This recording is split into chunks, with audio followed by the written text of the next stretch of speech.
हम लोग wave optics पढ़ रहे थे। लाइट वेव के फॉर्म में जा सकती है और हर पॉइंट उसका एक नया सोर्स बन के हर डायरेक्शन में वेव्स को फैलाता है।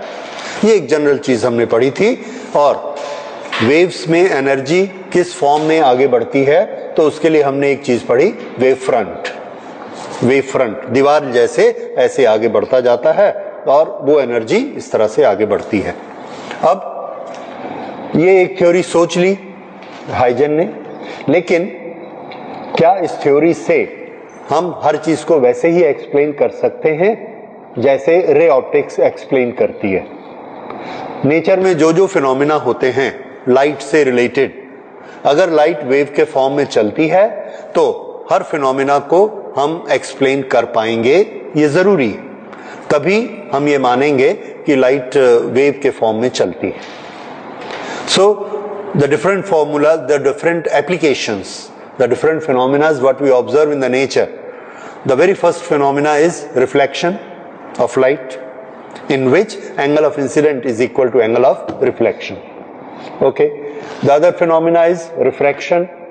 Whenever light enters a medium, it bends, its direction changes. Can wave optics explain that? Why does it change? Okay. So these are the two phenomena which we will explore first. After that, there are so many phenomena. Doppler's effect is there, then superposition is there. Due to superposition, there is interference pattern, what we observe in the nature. There is diffraction pattern we observe in the nature. What we observe is polarization and so many phenomena. And we have to study all one by one. So first, how reflection is explained with wave optics. Reflection.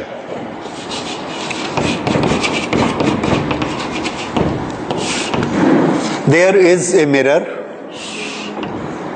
I will not write the complete text. I will make only the diagram and explain you orally. That's all, because it's not that important. There is a wave front approaching this reflector. जो wave front इसकी तरफ से आ रहा है उसे मैं ऐसे बनाता हूं। ये एक वेव फ्रंट इसकी तरफ बढ़ रहा है, दिस। ये वेव फ्रंट है तो इसके मोशन की डायरेक्शन कौन सी होगी? आंसर है इसके परपेंडिकुलर। ये ऐसे ये वेव फ्रंट आगे बढ़ता है, ये ऐसे आगे बढ़ता है। दैट मीन्स इसके बाद नेक्स्ट वेव फ्रंट यहां बना, नेक्स्ट वेव फ्रंट यहां बना, नेक्स्ट वेव फ्रंट यहां बना, नेक्स्ट वेव फ्रंट यहां बना, और इस तरह से ये वेव फ्रंट आगे बढ़ते चले जा रहा है। और यहां पहुंच के ये पहला वेव फ्रंट है जिसका कोना, कॉर्नर इसको स्ट्राइक किया। ठीक है, ये वेव फ्रंट। तो ये डायरेक्शन किसकी है? Propagation of the wave front. ये जो propagation of the wave front है इसको हम रे कह सकते हैं, direction of the motion of the wave front. ये wave front, let us suppose this is a plane wave front, और ये वेव फ्रंट आकर इससे स्ट्राइक करता है। वेव फ्रंट मिरर से एक पर्टिकुलर एंगल बनाते हुए स्ट्राइक करता है, and this is angle of incidence. Wave front surface पर जिस एंगल से स्ट्राइक करता है वो एंगल क्या होता है? Angle of incidence. ये एंगल वही एंगल ऑफ इंसिडेंस है जो पहले आप क्या पढ़ते हो रे ऑप्टिक्स में, angle made with the normal. ठीक है, होता है। इसका नॉर्मल ये है, और अगर इस सरफेस का नॉर्मल हम यहां बना देंगे तो दोनों नॉर्मल के बीच के एंगल का हम नाम क्या रख चुके हैं? Angle of incidence. इस पर ये नॉर्मल है, इस पर ये नॉर्मल है, इसलिए ये एंगल तो वही हुआ, आई। तो बेसिकली एंगल ऑफ इंसिडेंस क्या होता है? वेव फ्रंट इससे जिस डायरेक्शन में ऐसे आके टकराएगा, इस एंगल को हम क्या बोलेंगे? Angle of incidence. क्योंकि रे ऑप्टिक्स में हम इसको दिखाते नहीं, इसलिए रे ऑप्टिक्स में हमने क्या बना दिया? Direction of the ray and normal to the surface makes the angle I. और अदरवाइज हमको नॉर्मल की जरूरत नहीं है। ये है एंगल ऑफ इंसिडेंस, ये जो इससे बनाता है। अच्छा, जब ये यहां आकर स्ट्राइक करता है तो उसके बाद क्या एक्शन होता है देखिए। हर वेव फ्रंट का हर पॉइंट एक नया सोर्स बनता है, हाइजन प्रिंसिपल। सोर्स बन के वो अपने चारों तरफ वेव्स बनानी शुरू करता है। ये वाला पॉइंट वेव्स बनाता है ऐसे, और हम उसकी फॉरवर्ड डायरेक्शन लेते हैं, यहां से वो ऐसे चलते जाता है। इसके आगे बढ़ने की वेलोसिटी, लाइट की वेलोसिटी है v। यहां से यहां इसका डिस्टरबेंस आगे बढ़ा, अगला वेव फ्रंट, अगला वेव फ्रंट, अगला वेव फ्रंट, ये अगला, अगला ये। यहां पहुंचते पहुंचते इस डिस्टरबेंस को यहां पहुंचने में t टाइम लगा, t। अगर इसको t टाइम लगता है तो यहां से यहां तक का डिस्टेंस कितना होगा? वेलोसिटी v, टाइम लगा t, तो ये डिस्टेंस कितना हो गया? vt is the distance. ये इसकी लेंथ आ गई। ओके, इसका हम कुछ नाम दे देते हैं। Let's call it pq। q यहां तक पहुंचा, या सॉरी इसको a q b, q b तक इसका डिस्टरबेंस पहुंचा कितने टाइम में? t। उतने देर तक ये वाला जो सोर्स है ये भी अपनी वेव्स बनाता है, और इसकी वेव्स देखिए, इसने वेव बनाई ऐसे, अगली वेव बनाई ऐसे, उससे अगली वेव बनाई ऐसे। चूंकि इस तरफ की सरफेस इसको जाना अलाउ नहीं करती, इसीलिए इसकी वेव ऐसे बनते चली जाएंगी। ये इसके बाद वाली ऐसे, इसके बाद वाली ऐसे। टी टाइम में जब इसका डिस्टरबेंस यहां पहुंचता है तो इसका डिस्टरबेंस कितनी दूर जाएगा? आंसर है इसका डिस्टरबेंस भी उतनी ही दूर जाएगा। क्यों? जिस मीडियम में ये है उसी मीडियम में इसकी वेव्स भी हैं। इसकी वेलोसिटी अगर v है, इसकी वेलोसिटी भी v है, तो v वेलोसिटी के बाद इससे बनने वाली वेव्स कितनी दूर पहुंच चुकी होंगी? आंसर है vt दूर पहुंच चुकी होंगी। तो हमने यहां से ये vt दूर, ये जितना ये है उतना ही हमने यहां से ये लिया, और ये देखिए, ये यहां से vt, यहां से vt, यहां से vt, इसका डिस्टरबेंस कहां पहुंच गया? ये पूरा पहुंच गया। इसकी वेव ऐसे गोल फैलती है, ये यहां पहुंच गया। अब इसके ये छोटे छोटे टेंजेंट, हर सोर्स के हमने ये कॉमन टेंजेंट बनाई, और इसका वेव फ्रंट यहां पहुंच गया है। अब प्रिंसिपल ऑफ हाइजन, इसमें सेकंड स्टेप क्या था कि आपको एक कॉमन टेंजेंट बनानी है, और कॉमन टेंजेंट हमको क्या देती है? नया वेव फ्रंट। इसका डिस्टरबेंस यहां पहुंच चुका है, इसका डिस्टरबेंस यहां यहां यहां यहां यहां सब जगह है। दोनों पर हमने एक कॉमन टेंजेंट बनाई। कॉमन टेंजेंट की स्पेशलिटी क्या है? टेंजेंट हमेशा रेडियस पर 90 डिग्री का एंगल बनाती है। तो वो जो कॉमन टेंजेंट बनी वो इस तरह से बनी, देखिए,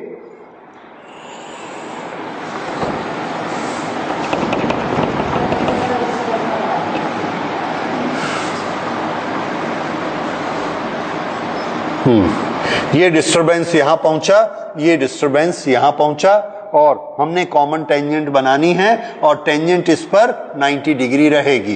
तो ये 90 डिग्री, यानी इसके डिस्टरबेंस ये डिस्टरबेंस इसने बनाए, इसने डिस्टरबेंस ये। तो जब इसका डिस्टरबेंस यहां है, इसका डिस्टरबेंस यहां है, तो यहां बीच वालों के डिस्टरबेंस यहां यहां यहां यहां ऐसे होंगे, और इन सब को हमने मिला दिया। मिलाने से हमको ये कॉमन टेंजेंट मिली। तो कॉमन टेंजेंट बनाने का तरीका याद रखिए।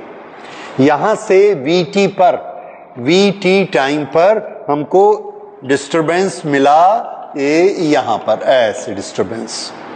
अब इस डिस्टरबेंस, ये वाला डिस्टरबेंस, यहां से हमको एक कॉमन टेंजेंट बनानी है जो इस पर भी टेंजेंट हो और इस पर भी टेंजेंट हो। तो ये हमने क्या किया, इसका पॉइंट लोकेट किया, इसका पॉइंट लोकेट किया और इसको ऊपर नीचे ट्रायल करके ऐसी जगह पे रखा कि ये वाला एंगल कितना बने, 90। अगर हम इसको ये वाला लेते, ये डिस्टेंस, तो क्या ये 90 बनता? नहीं बनता। अगर हम इसको ये वाला डिस्टेंस लेते, यहां वाला, क्योंकि इसका डिस्टरबेंस यहां भी है, यहां भी है, यहां भी है, वीटी टाइम में हमको वो वाला डिस्टेंस लेना है जिसपे कैसा बने एंगल, 90 डिग्री। इन दोनों को मिलाने से, क्योंकि कॉमन टेंजेंट का प्रॉपर्टी क्या है, 90 डिग्री होना, तो इस पर हमको 90 डिग्री चाहिए। सिर्फ एक ही लोकेशन ऐसा मिलेगी जो हमको 90 डिग्री बनाएगी। और ये वाला डिस्टेंस कितना, यहां से लेके यहां तक, जो यहां से लेके यहां तक है, ये यहां से लेके यहां तक चला, ये डिस्टेंस VT है। तो ये भी यहां से यहां तक कितना चला होगा, VT। इसका डिस्टरबेंस यहां पहुंचा, इसका डिस्टरबेंस यहां पहुंचा, नया वेव फ्रंट दोनों डिस्टरबेंस को टेंजेंट बना दिया। सो this is the new wave front, और इस फ्रंट का हमने नाम रख दिया BS। सो इंसिडेंट वेव फ्रंट कौन है, incident wave front AQ,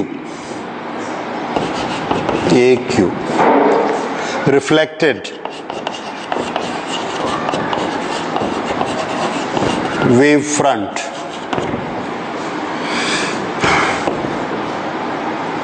this is BS।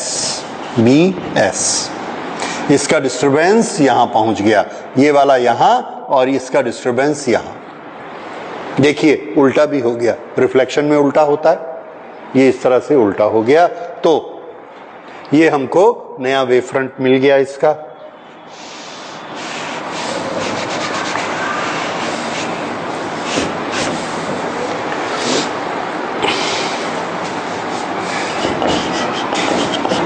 Distance QB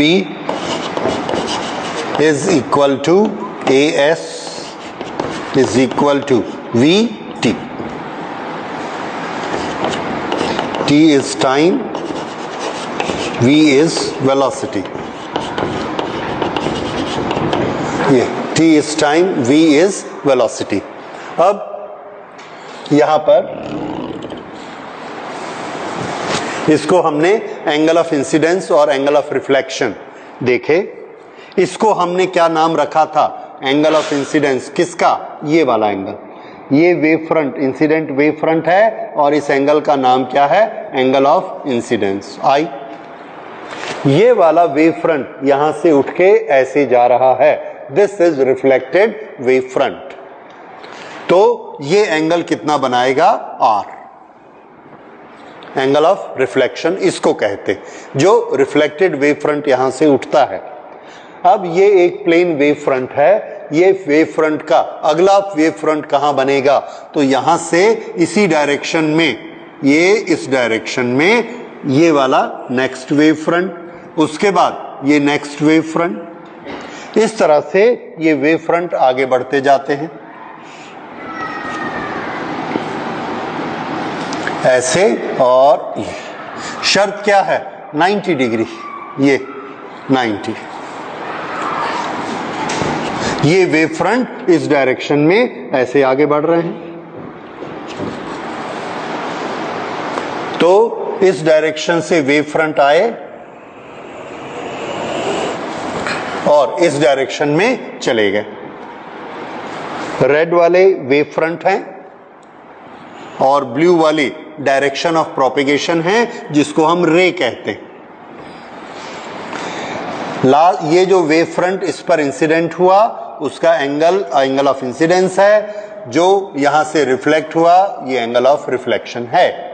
अब इसमें ये हमने बना लिया कि किस तरह से वेव फ्रंट आए और किस तरह से नए वेव फ्रंट बने, और नए वेव फ्रंट को हम क्या कहते हैं, रिफ्लेक्टेड वेव फ्रंट। क्यों, पहले यहां सारे डिस्टरबेंस थे, अब ऐसे हो गए, आगे बढ़ गए। फिर से देखिए, यहां से ये चला, सेम फेस यहां यहां यहां आया, सेम फेस यहां आया, नया वेव फ्रंट, ये सारे पॉइंट सेम फेस के, ये सब पॉइंट सेम फेस के। उसके बाद टी टाइम में इसका डिस्टरबेंस यहां पहुंच गया है, इसका डिस्टरबेंस यहां पहुंच गया है, इसलिए इन दोनों को हमने मिलाया तो दोनों का फेस सेम आ गया। क्यों?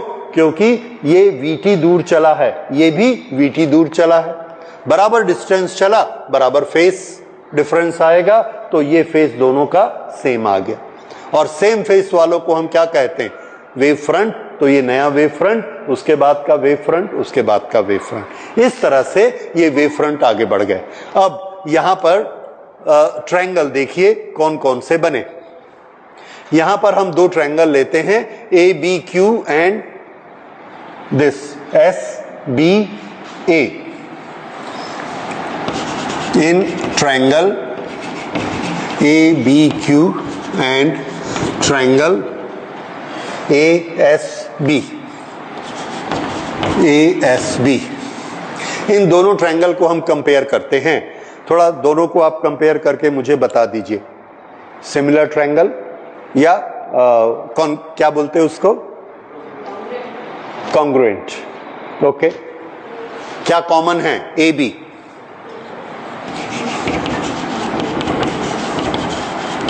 ये हो गया। दूसरा, दोनों राइट एंगल बनाते हैं, ये राइट एंगल, ये भी right angle. Angle Q is equal to angle S is equal to 90 degree. Hypotenuse right angle, एक साइड बराबर बताइए। Very good. QB is equal to AS, क्योंकि दोनों किसके बराबर हैं? V into T। ठीक है। अब ये कौन सी कॉन्ग्रुएंसी हो गई? You all know that, right angle side, hypotenuse. So ये दोनों कैसे हो गए? Congruent. So triangle ABQ, triangle ASB। अगर ये हैं तो दो इक्वल साइड्स कौन कौन सी हैं? आंसर है, इधर देखिए, ये वाली साइड QB, इसके सामने कौन सा एंगल है? I। इसके बराबर कौन सी साइड है? AS, इसके सामने कौन सा एंगल है? R। अगर दोनों साइड्स इक्वल हैं तो इक्वल साइड्स के सामने वाले एंगल भी equal. Therefore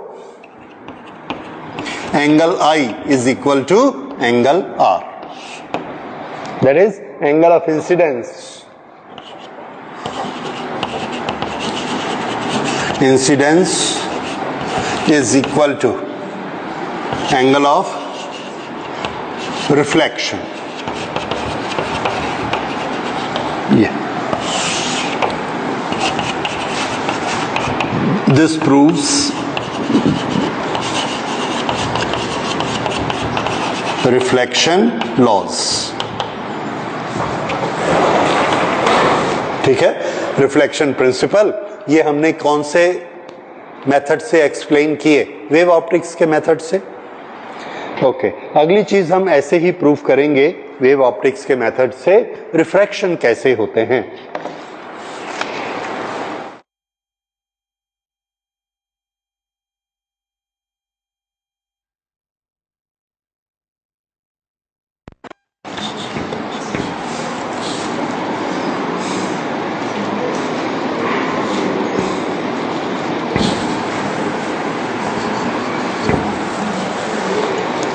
Here there are two mediums, medium 1, medium 2. Medium 1 जिसका रिफ्रैक्टिव इंडेक्स है μ1 और इसका रिफ्रैक्टिव इंडेक्स है μ2। तो इसका रिफ्रैक्टिव इंडेक्स इसके कंपैरिजन में कितना हुआ? μ21, दैट इज μ2 अपॉन μ1। ये हम लोग जानते हैं। एनीवे, ये एक वेव फ्रंट इस तरफ आया पीछे से चलता हुआ, और पीछे में ऐसा होगा, we are not concern with these wave fronts. हम यहां पर इसका कॉग्निजेंस लेते हैं, यहां इसको पहचानते हैं, ये यहां पर आया और ये इंटरफेस है between the two mediums, strike किया, यहां पर स्ट्राइक किया। हाइजन प्रिंसिपल से every point has become a new source of wave और हर पॉइंट वेवलेट्स बनाएगा। ये वेव बनाता है चारों तरफ, इस तरफ ये वेव चल रही है तो हम इसका नेक्स्ट वेव फ्रंट इस डायरेक्शन में बनाएंगे, इसका नेक्स्ट वेव फ्रंट इस डायरेक्शन में बनाएंगे, इसका नेक्स्ट वेव फ्रंट इस डायरेक्शन में बनाएंगे। बनेगा कि नहीं बनेगा? बनेगा, क्योंकि ये वाला मीडियम ट्रांसपेरेंट मीडियम है जो वेव को अंदर से जाना अलाउ करता है, रिफ्लेक्टर नहीं है, इसलिए ये इसको अलाउ करता है। So what is happening? The thing what is happening is refraction. Okay.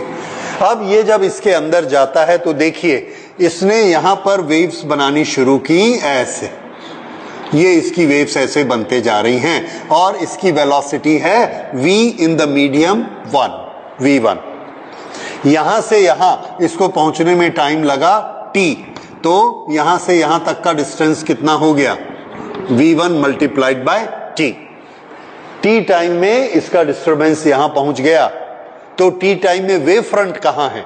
तो हम बोलेंगे कि इसका भी डिस्टरबेंस देखो कहां है और वहां से दोनों को मिला देना, वो क्या मिलेगा? नया वेव फ्रंट। तो नया वेव फ्रंट कैसे बनाया जाता है? हर पॉइंट का डिस्टरबेंस t टाइम के बाद देखेंगे कहां पहुंचा है, वहां पे हम नई टेंजेंट बना देंगे। ये तरीका है नया वेव फ्रंट बनाने का। तो इसका डिस्टरबेंस t टाइम के बाद यहां पहुंचा है, इसके डिस्टरबेंस को ढूंढते हैं कि कहां गया। तो इसने ये वेव्स बनानी शुरू की, किस शेप में? ऐसे, ये ऐसी वेव्स बनती हैं, ये वेव बनाते चला गया। हमने क्या देखा कि t टाइम में इसने यहां पर दूसरे मीडियम में इसकी वेलोसिटी कम है, क्यों? डेंसर मीडियम है, तो इसकी वेलोसिटी यहां पर v2 है, v2।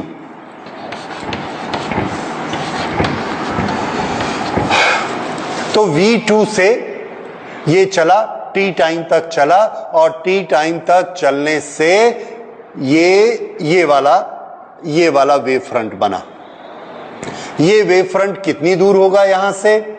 t टाइम बीत चुका है, v2 वेलोसिटी से चला है, तो यहां से यहां तक का डिस्टेंस v2 इंटू t, ये वाला डिस्टेंस v2 इंटू t, ये वाला डिस्टेंस v2 इंटू t, ये v2 इंटू t और ये नया वेव फ्रंट। तो इसका वेव फ्रंट t टाइम में यहां पहुंचा है, ये इसका वेव फ्रंट t टाइम में यहां पहुंचा है। इस पॉइंट की वेव यहां है, वेवलेट, इसकी वेवलेट यहां है। अगर इसकी वेवलेट यहां है, इसकी वेवलेट यहां है, तो पूरा वेव फ्रंट कहां है? कैसे बनाना? Common tangent. हाइजन प्रिंसिपल में हमने क्या पढ़ा था कि कॉमन टेंजेंट हमको क्या देती है? नया वेव फ्रंट। यहां से वेवलेट्स वेवलेट्स वेवलेट्स बनती गई, टी टाइम में वेवलेट की पोजीशन यहां आ गई। यहां से वेवलेट वेवलेट वेवलेट बनती गई, टी टाइम में यहां वेवलेट्स आ गई। ये अब हमको कॉमन टेंजेंट बनानी है। कॉमन टेंजेंट बनाने के लिए हमको मैथमेटिक्स में बनाना आता है। जब आपने सीखा था उस समय सोचा नहीं था कि ये कहां काम आएगा। क्लास 10th में आपने एक एक्सरसाइज की थी, एक सर्कल हमको दिया, एक दूसरा सर्कल दिया, एक के ऊपर वाले कोने से दूसरे के नीचे वाले सरफेस तक एक कॉमन टेंजेंट बनाओ। ज्योमेट्री में बनाया था, उस समय टीचर को बहुत आपने गाली दी होगी कि इसको क्या करेंगे हम लोग बना के, सीख के, यहां काम आता है वो।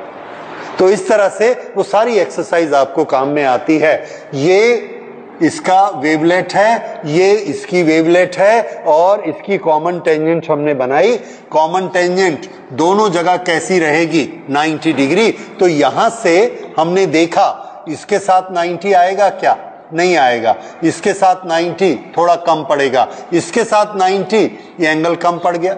तो हमने एक ऐसा रेडियस ढूंढ लिया, एक ऐसा रेडियस ढूंढ लिया, यहां से अगर हम इसको बनाते हैं तो ये वाली टेंजेंट इस पर 90 बनाती। ये मान लीजिए ये पूरा आर्क जो है कितने डिस्टेंस पर है, V2T, V2T, V2T, V2T, और यहां से यहां तक हमने मिलाना है और इससे ऐसे मिलाया।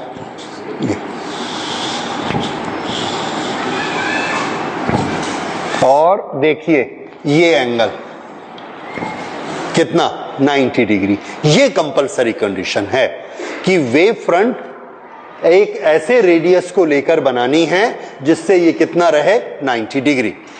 ओके, तो ये क्यों? क्योंकि हमको टेंजेंट का तरीका मालूम है। Tangent is always at right angle to the radius, और यहां से ये सभी लाइनें क्या हैं, रेडियस। तो हमको कौन सी लाइन चुननी है? वो लाइन चुननी है जिस पर ये 90 डिग्री बनाए। उस लाइन को हमने चुना और इसको बना दिया। This is common tangent after time t, after time t। t time में फिर से देखिए, ये एक वेव फ्रंट था, t टाइम के बाद इसका डिस्टरबेंस यहां पहुंचा है, इसका डिस्टरबेंस यहां पहुंचा है, इसलिए ये क्या है, common tangent which is the new wave front. तो इसका डिस्टरबेंस कहां पहुंचा होगा? तो आंसर है, इस पे ऐसे परपेंडिकुलर बनाते हैं, इसका डिस्टरबेंस यहां पहुंचा होगा ऐसे, ये। ओके, अब ये जो नया वेव फ्रंट बना, ये इस सरफेस के साथ एक पर्टिकुलर एंगल बनाता है। ये जो एंगल बनाता है, this we will call angle of refraction. ये वाला वेव फ्रंट इस मीडियम में जब आकर इस सरफेस से टकराता है, ये वाला जो एंगल है, this is angle of incidence. Angle of incidence, angle of refraction. अब ये पूरा वेव फ्रंट कहां आ गया? दूसरे मीडियम में आ गया। दूसरे मीडियम में फिर से ये शुरू कर देता है यहां से वेवलेट्स बनाना, यहां से वेवलेट्स बनाना, यहां से वेवलेट्स बनाना। हर जगह से प्लेन वेव फ्रंट है, एक जैसी स्पीड v2 से वेव फ्रंट इसके आगे बढ़ेंगे, वेवलेट्स आगे बढ़ेंगी, नया वेव फ्रंट इससे बराबर डिस्टेंस पर यहां आ जाएगा, अगला वेव फ्रंट यहां आ जाएगा, अगला वेव फ्रंट यहां आ जाएगा। तो डायरेक्शन ऑफ प्रोपेगेशन कहां है? इस पर परपेंडिकुलर, ये परपेंडिकुलर, ये परपेंडिकुलर, और यहां के पैरेलल ये।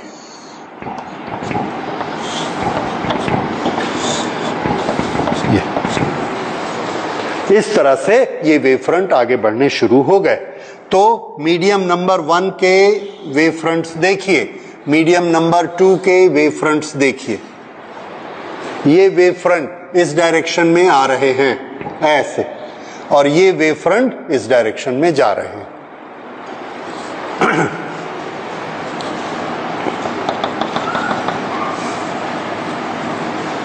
अगर आप इसको और बनाएंगे तो ऐसे बना सकते हैं, और यहां पर इसके परपेंडिकुलर, इसके परपेंडिकुलर,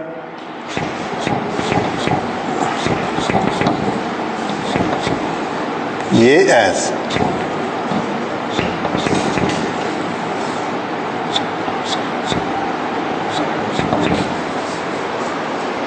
इस तरह से ये वेव फ्रंट ऐसे आए और यहां पर आकर ऐसे हो गए। डायरेक्शन क्या दिख रहा है आपको? मुड़ गया, डायरेक्शन चेंज हो गया। क्यों चेंज हो गया? उस डायरेक्शन को चेंज होने के लिए ये वाला डायग्राम देखिए, ये। इस क्वाड्रिलेटरल में ये वाली साइड बड़ी है, ये साइड छोटी है। क्यों? मीडियम 1 में स्पीड ज्यादा है, मीडियम 2 में स्पीड कम है, इसलिए टी टाइम में इसने ज्यादा डिस्टेंस ट्रेवल किया, इसने कम डिस्टेंस ट्रेवल किया, इसलिए ये साइड छोटी, ये साइड बड़ी। तो अगर हम 2 कदम ऐसे आगे रखते हैं, देखिए 2 कदम ऐसे आगे रखते हैं, फेस वही रहता है, लेकिन इस कदम को हम रखा 10 सेंटीमीटर, इसको रखा 20 सेंटीमीटर, तो हमारा फेस ऐसा हो गया। तो मुड़ते कैसे हैं हम? एक कदम छोटा, दूसरा कदम बड़ा, मुड़ जाते हैं। ये इसने एक कदम छोटा लिया, दूसरा कदम बड़ा लिया, हमने देखा इसका मुंह ऐसा मुड़ गया।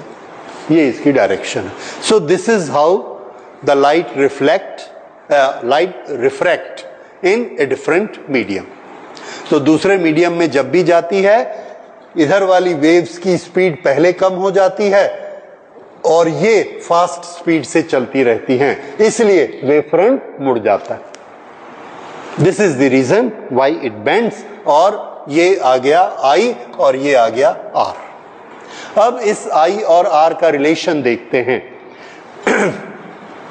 ये है A, ये वाला पॉइंट B, ये वाला पॉइंट P, इसका भी कुछ नाम रख देते हैं Q।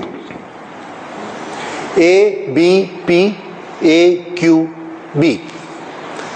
प्रूव करिए कि दोनों सिमिलर ट्रायंगल्स हैं। क्या कॉमन है? AB, और नहीं, सिमिलर भी नहीं है, ये कुछ नहीं है, न सिमिलर है न कॉन्ग्रुएंट है, क्योंकि I और R डिफरेंट हैं। सिर्फ दो चीजें बराबर हैं, क्या? AB and 90 degree 90 degree. दो चीजों से कॉन्ग्रुएंट नहीं होगा, सिमिलर भी नहीं होगा, क्योंकि I और R अलग अलग हैं। ठीक है, तो हम क्या करते हैं, यहां पर साइन I बनाते हैं कि कितना होगा। Sine I is equal to PB upon AB, PB upon AB। Sine R is equal to, इसमें साइन R बनाइए, AQ upon AB, AQ upon AB। Sine I upon sine R करिए, sine I upon sine R, this is PB upon AB divided by AQ upon AB। दोनों में आप देखेंगे AB cancel हो गया और क्या बचा? PB upon AQ। PB किसके बराबर है? P से लेके B, V1 into T। This is V1T upon V2T। This is V1 upon V2। Velocity in medium number 1 divided by velocity in medium number 2, और ये वेलोसिटी का रेशियो क्या कहलाता है? Refractive index of medium number 2। So this is equal to mu two 1। तो sine I upon sine R किसके बराबर proof हो गया? Mu two 1। This is law of refraction. और इसको म्यू 2 को लिख सकते हैं, therefore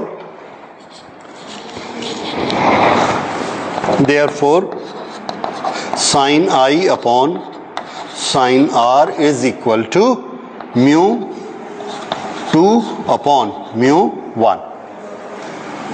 this is Snell's law.